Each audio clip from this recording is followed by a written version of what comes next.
I'm Carrie Taylor. My husband Gordon and I started our stepfamily journey in 1986.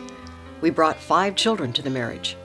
We have 9 grandchildren to date and are raising my oldest biological granddaughter, who has been with us since birth. Since 1988, we've been working with stepfamilies and speaking nationally. Gordon is a licensed marriage and family therapist in the state of California.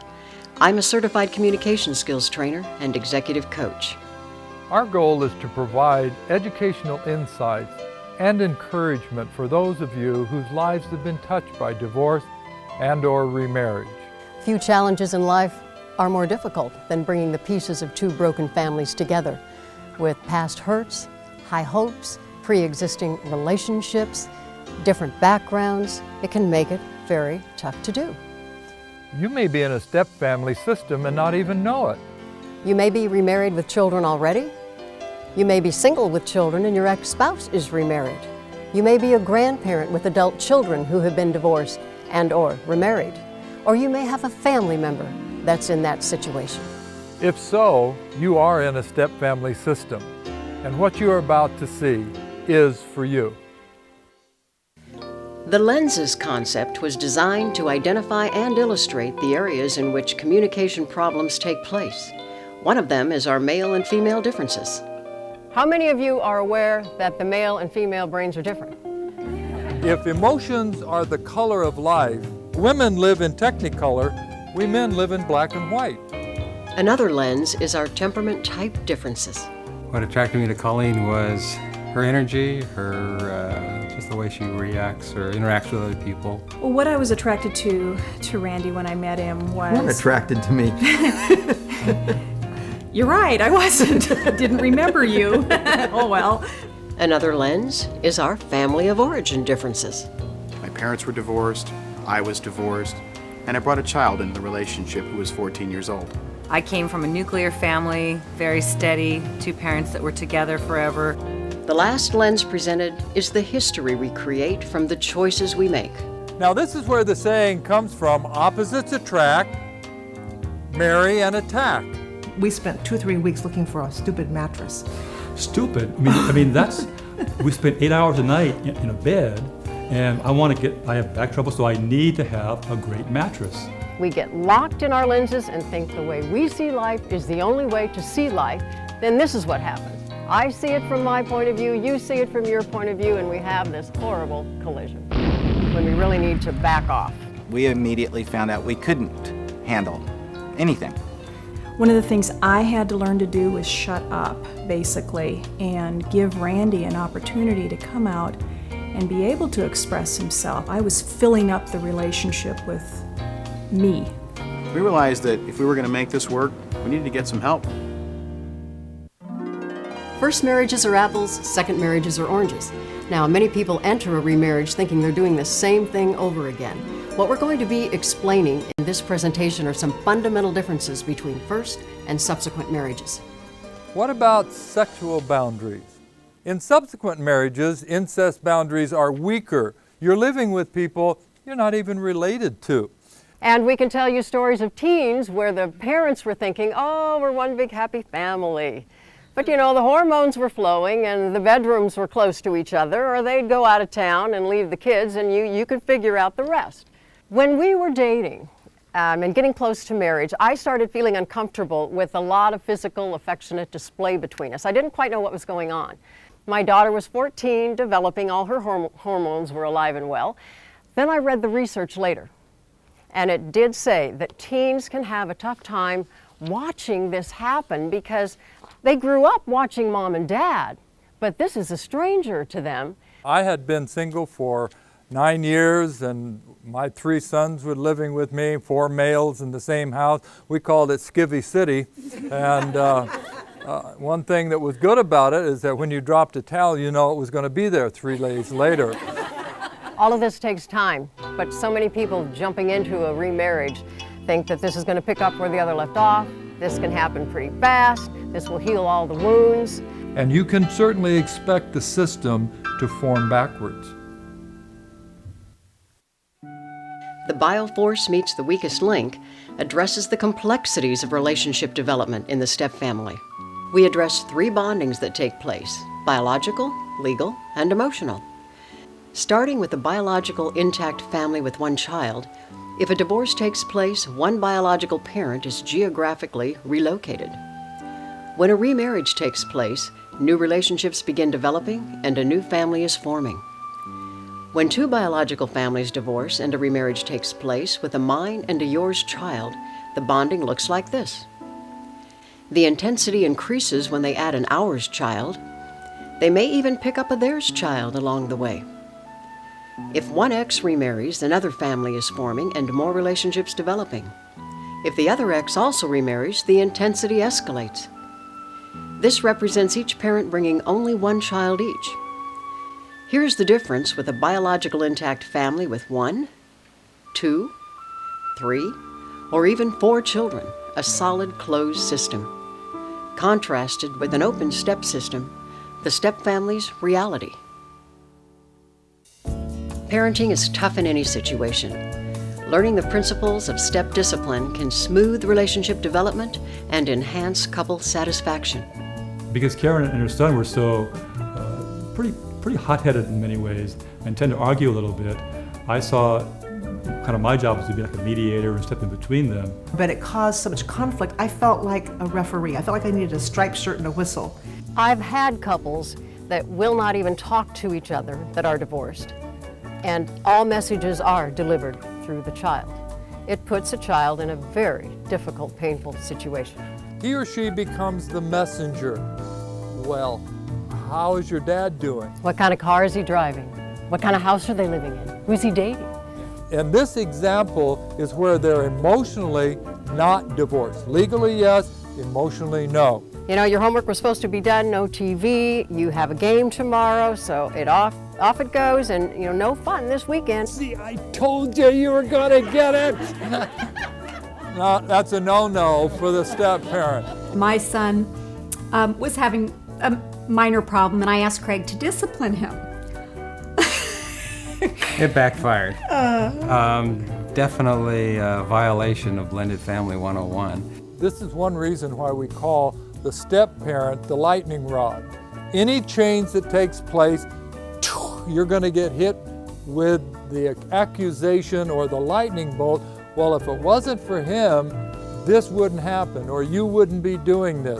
Which brings up a principle that the better relationship they have with their counterpart bio-parent, the better relationship they'll have with you as a step-parent. If you want to get along with your spouse, find something right that your stepchild is doing. Money and Stuff tackles the emotional impact that finances and possessions can bring to the step-family. When it comes to money, this is the second most important issue that the step-family faces. Some people say that it is foundational to all issues in the step-family, and it is the second leading cause of divorce that the remarried couple faces. Before the marriage, when we were getting into the difficulties about money, like everything, we just thought that love would conquer all. In a remarriage, we bring assets, debts, and stuff, our possessions from a previous marriage. I moved into her house, and she created some room, but not enough. So I had this big pile of stuff and not enough room to put it in. My stuff has feelings too, you know. Now, it has a history and it has memories attached to it. I didn't really realize that until a lot of it was gone. We had a garage sale and lost a lot of stuff that way. One of the things that was difficult for me, even though Randy had lived in that house only a year with his former wife, I didn't have a sense of it being my home. My son and I were alone for 10 years, and there hadn't been women in our house. And so there was a lot of adjustments, having a woman with a good nose in the house. Trust is earned. It is not something that's automatic in a relationship. And yet I think many people go into the relationship and they're in love, and they think, well, then we must trust each other. But trust has to have two elements: what I will do and when I will do it. Tony would call when he said he was going to call. He would come over when he said he was going to. He was very consistent and slowly built a real trusting relationship because of that. What about us? This is where fantasy and reality clash. Learning how to handle the couple relationship can determine how or if the stepfamily will come together. How many of you thought you were going to have some great time alone as a new married couple? This can be one of the most confusing and emotionally charged issues the remarried couple faces. Our honeymoon, it was one night away? When we were dating, we had a window where we had a lot of time together, and then after we got married with kids and work and all the other commitments, we didn't have any time together. We had kids from out of town that we had to come back for and take care of. We had jobs that were driving our timeline. It was very difficult. It was like catching a train that's already moving. And what's the best way to love your new spouse? Support their relationships with their children. You know, when you're divorced, you get that big red D on your head. For dangerous, dopey, delirious, damaged. Dumb. And then we had one gentleman in an audience say, and delivered.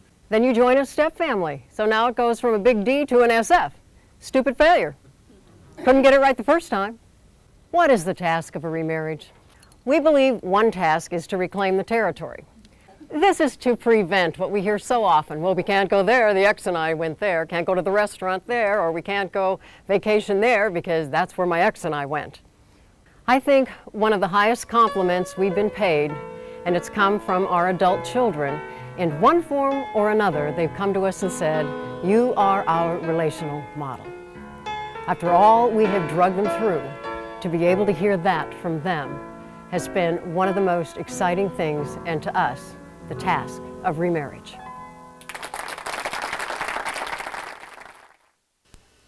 Stages of Stepfamily War overviews and brings together all the dynamics of stepfamily living.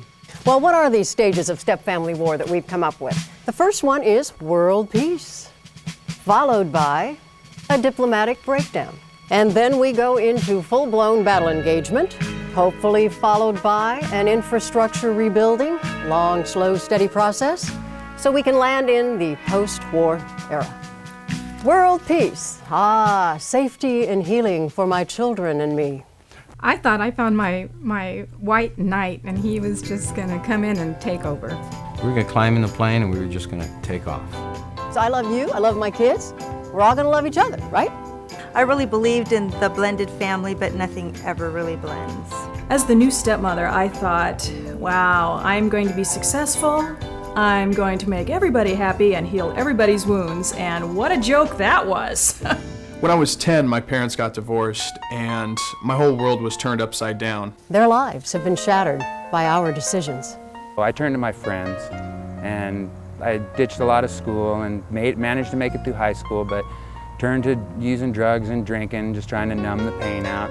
The number one cause for divorce and remarriage is the children, or more accurately stated, our inability to deal with them. Even in a nuclear family, they have problems. You know, they have problems, and it's firecrackers and cherry bombs and M80s going off. In a blended family, it's, you know, smart bombs and bunker busters and cruise missiles going off. It's like working on an automobile engine, only it's running. It's hot. What do we do when we're in pain? Well, the tendency is to deny it, skirt around it, jump over it, under it, around it, spiritualize it, anything but head into it. And yet, heading into the pain is the fastest way through it. Stages of Stepfamily War Part 2 continues the journey of stepcouples and stepkids as they build their stepfamily systems and experience hope for the future. And this leads us to our infrastructure rebuilding. What tactics and strategies are going to be effective now? Now, the step-parent has always been the outsider with a little more objective viewpoint, but even now may not be received too favorably. We felt pretty prepared going into marriage. However, we didn't have the preparation of knowing about stepfamilies, and that's a whole other issue. No one was really being realistic about the pitfalls. One of the greatest gifts that we have received from Carrie and Gordon's teachings and classes is how to prevent things from happening rather than trying to put out fires after they're raging. One of the advantages that we have over other couples is that prior to us getting married, we did the work. Now we are entering the post-war era. Our step army has formed, and now we're marching together.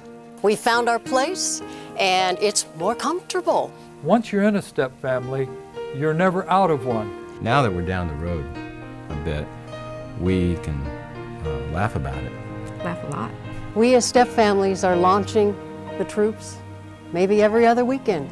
We are constantly dealing with the grieving, the holding on, the letting go, the entering and re-entering. I myself have no problem with the step family situation itself. I really feel close to them, and you know, I consider us all one big family.